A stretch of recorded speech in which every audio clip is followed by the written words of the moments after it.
Hey guys, Lewted host here with another dank stream. This stream is going to be short, but it's going to be very straightforward. Basically, I wanted to talk about. Whoops. Basically, I wanted to talk about two things. The first and probably most important is the Garamantian campaign I'm doing. So I've made significant progress. I've subjugated the Swabians. They'll probably revolt against me though. I got rid of the Morians. I'm starting to make my way to getting the 20 provinces that I need. Unfortunately, because of how late it is in the campaign, I can't really ally with anyone else. Everybody else hates me because I'm the number one power in the world. Makes sense. So I have to basically get desolated regions and hope that my neighbors don't want to kill me like they did in my Venetian campaign. So anyway,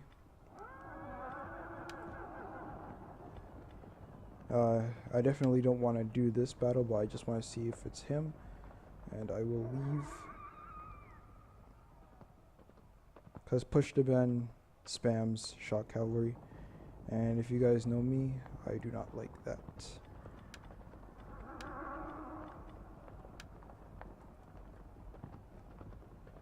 So, yeah, I'm leaving, obviously.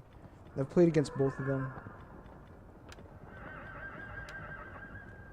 No point of playing that again.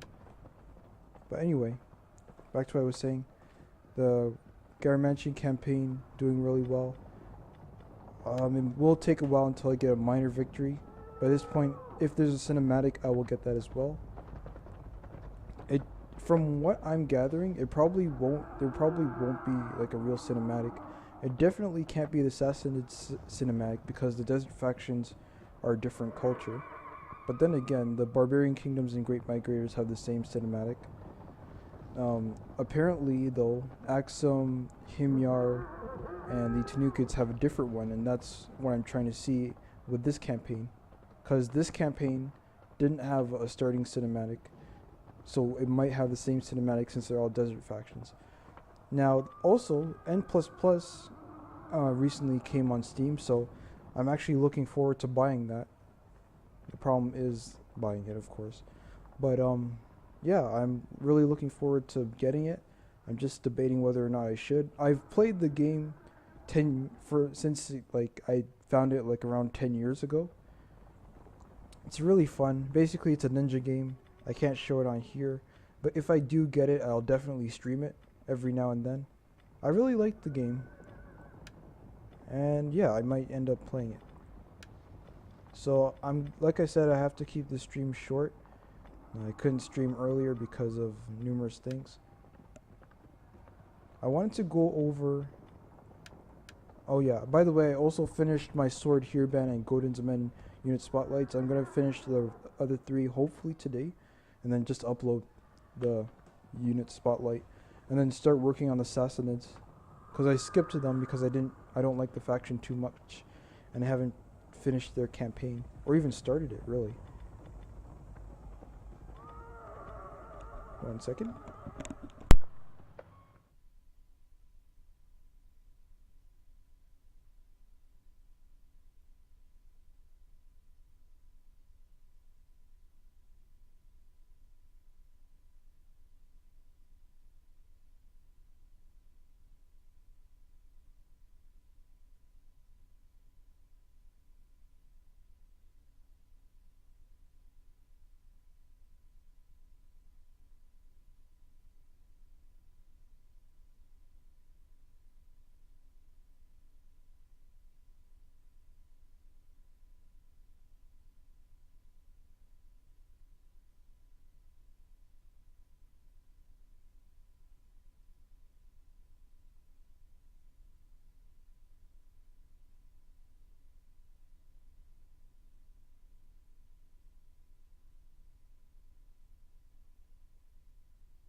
All right, sorry about that. So basically, I want to go back to. I'm not sure if I wanted to do this one as well. No, there's no real point. It was pretty straightforward. But I did definitely want to go back to this replay. I played it yesterday. If you saw the stream, you would have seen this battle. And the reason why is because I did play as the Ostrogothic Kingdom, a faction that you do not see get a lot of attention. And I think it's because people that do play them are, you know, not probably not the best Total War players. Like, I definitely have not seen these guys in a competition or tournament, not a competition. I haven't seen these guys played in a tournament yet, so they haven't been shown a lot of love.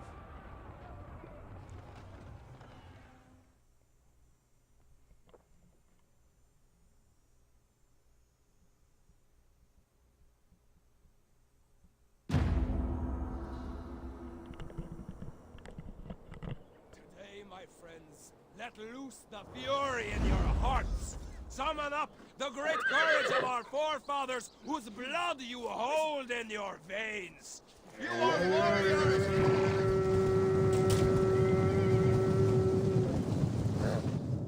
So basically, I was playing as Ostrogothic Kingdom, my ally was playing as the Sassanids.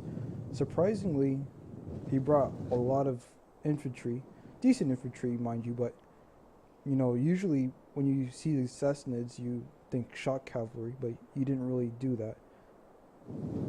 My opponent in front of me was the Burgundians, which I was expecting Burgundian axemen, hence why I brought a build like this. And on this side, it was the Ostrogoths.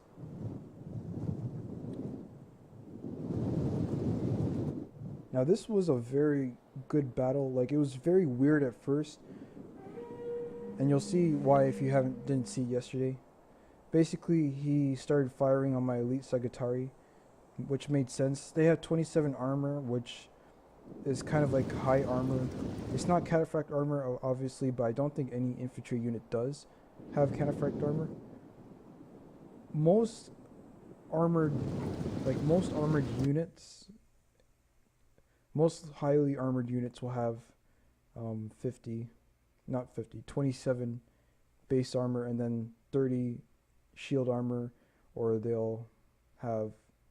can have 23 in the case of like Legio and Legio Comitatensis. They'll end up having 30 shield or 35 shield armor. In the case of the veterans and Ostrogoths Militates Comitatensis, it tends to be 27. These guys just have a better shield. That's it. But still, their armor is fairly high, even though their melee defense is low.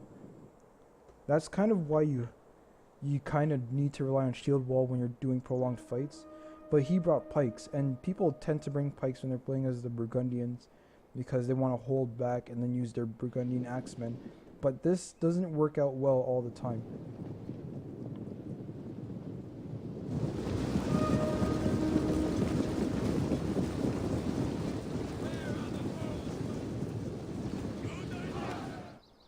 Now right here, my opponent did make a mistake. I exploited it.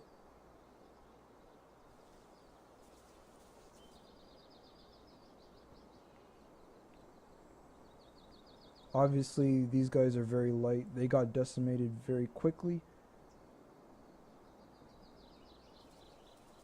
which makes sense. I love that animation. Anyway.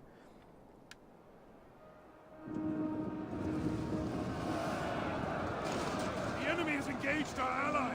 He tries to get these pikemen out. He makes a mistake there as well. This unit of elite Germanic archers should have been moving back, but he didn't. He tries to move his cavalry to flank. Not a good idea. His pikemen start to get blobbed up. His swords are too far away. They're in shield wall. I didn't even notice that. That's a huge mistake on his part. He has 2 units of shock cav here. His ally starts supporting him, which was a good idea because I would have just steamrolled all the way.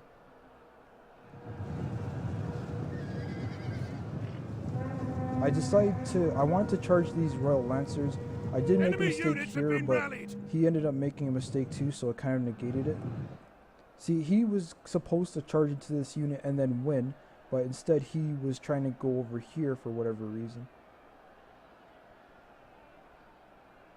So he loses these 2 units of cav, and then he's going to end up losing his Royal Lancers as well. He did charge into my, wait, are these?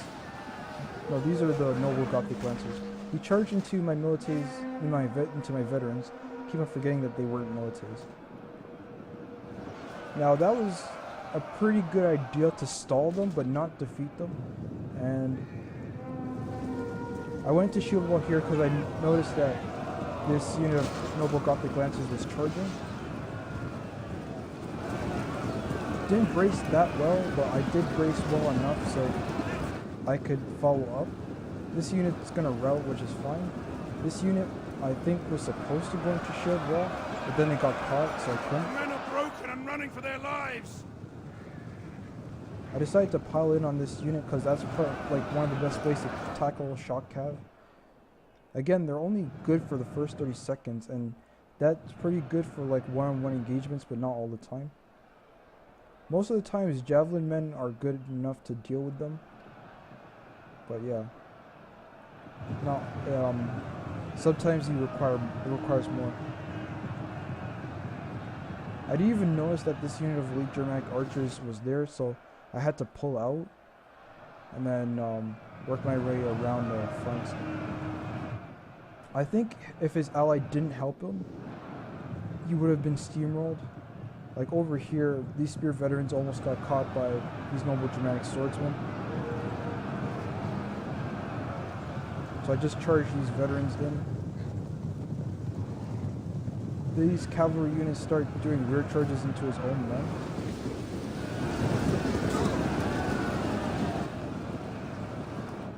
It wasn't a very good move on his part. Our men flee the field of battle. This is a shameful I display. charged into his noble Germanic swordsman, which was a good idea. Because if he decided to counter-charge, he'd end up getting stuck here. My veterans started to rout because of the shock cavalry charge. But I was still winning on this side. However, even though this opponent sent 2 units over here, he ended up like doing a lot of damage to my ally, and I wasn't even paying attention because I thought, you know, that within a build like this he would be rushed and this could be over quickly. I should have probably paid more attention to his side because I did see myself winning. It was kind of a mistake on my part. But I decided to end this very quickly by just piling up my units, making sure that the cavalry are taken care of, because I knew my infantry would definitely take care of noble Germanic swordsmen.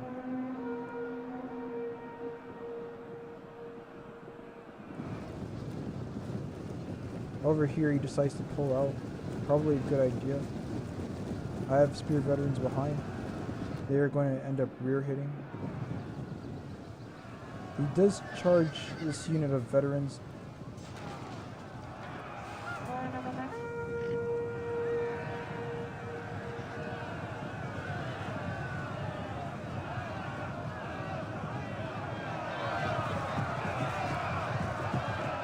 In fact, he actually pulled out.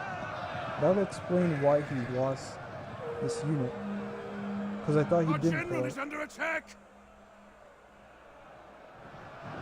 I finished off this unit of Royal Lancers, rear charging it.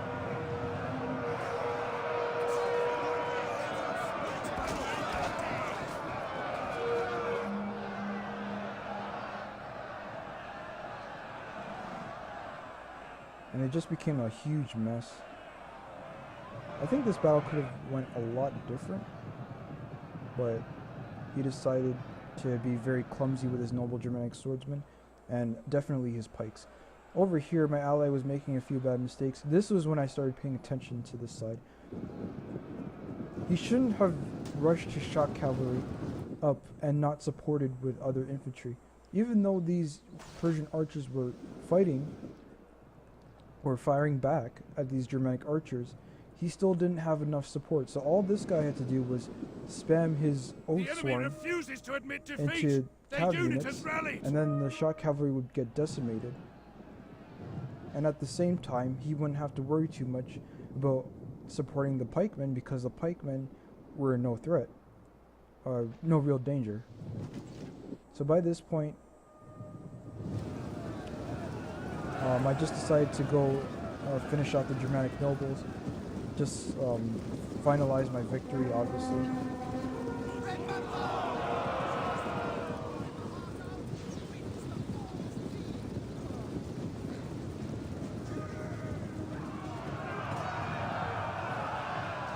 A very nice, a very clean charge. Completely decimated the general's unit.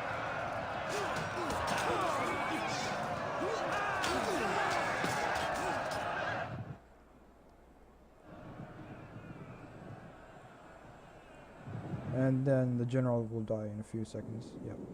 The general has fallen. Our victory grows ever nearer. Now this Sassanid army could have been a lot better, but no, I don't complain. I didn't complain too much.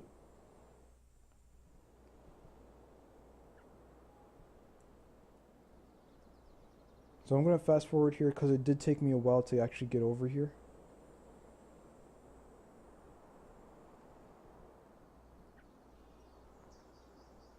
Now he starts being offensive, and for a good reason, because he knows that I'm coming now, so it makes sense. I saw that he was starting his offense, and he did make a mistake here. These Sogdian warriors could have flanked.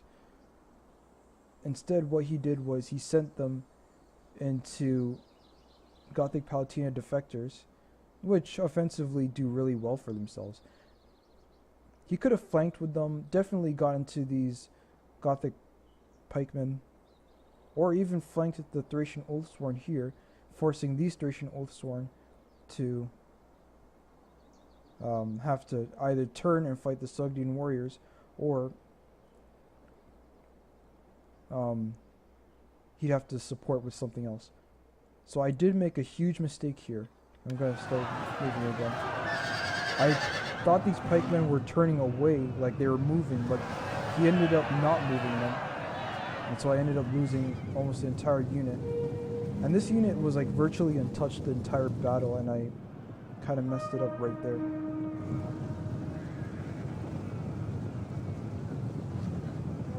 He did make the mistake though of moving his pikemen too far. This unit of Gothic Warband is going to end up supporting.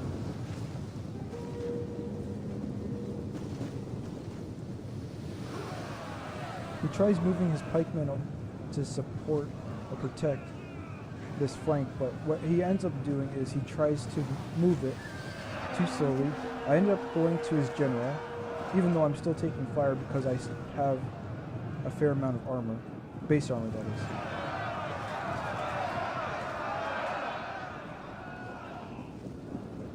So I did get into his pikemen, which is what I wanted. His Gothic Warband's going to end up rear-hitting my general, but that's fine.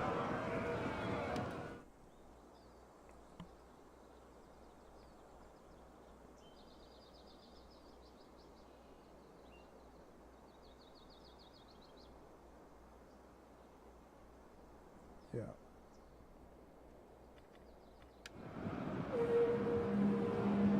And yeah. The general of our ally is dead. A dark moment. I just decided to tie down all these units, even though I knew that in a prolonged fight I'd probably lose.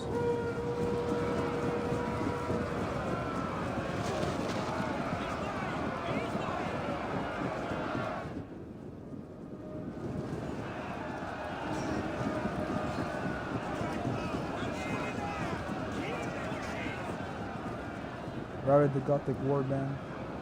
I think I'm going to end up getting the general too. It's Comas. Or Comas. I did make the same mistake twice. This unit didn't have their pikes down. And when they got their pikes down, it was too late. The enemy are losing their advantage. I was able to get them this time.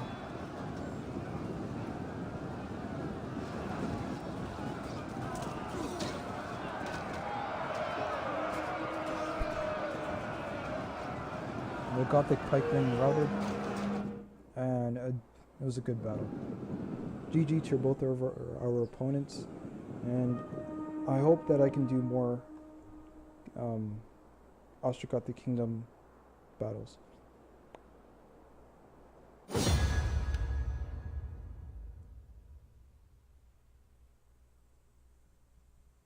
So that's technically it for the stream. If I stream on Monday, because I don't think I'll stream tomorrow or Sunday, it will probably be revolving around the Ostrogothic Kingdom. Anyway, I do look forward to getting N++. I probably will, but I'm not sure yet. So until then, guys, thanks so much for watching, and hopefully you guys enjoyed it. Also,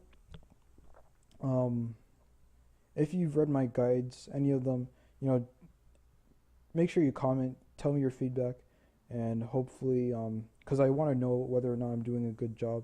Sometimes I feel that I could have done better with a description, but I'm not 100% sure. The comments don't really expand on much, but you know, sometimes when I look back at them, like for example, my Rome 2 guide, I just realized I didn't upload all of the pictures, so I'm working on that right now. But I'm also finishing up the unit spotlight for the Barbarian Kingdoms, because I should have been done it last week, but I started to struggle with a good description for the sword Heerban. So, yeah. Anyway, I will be finishing up the Attila guide before September, hopefully. So thanks, guys, again. Bye, guys.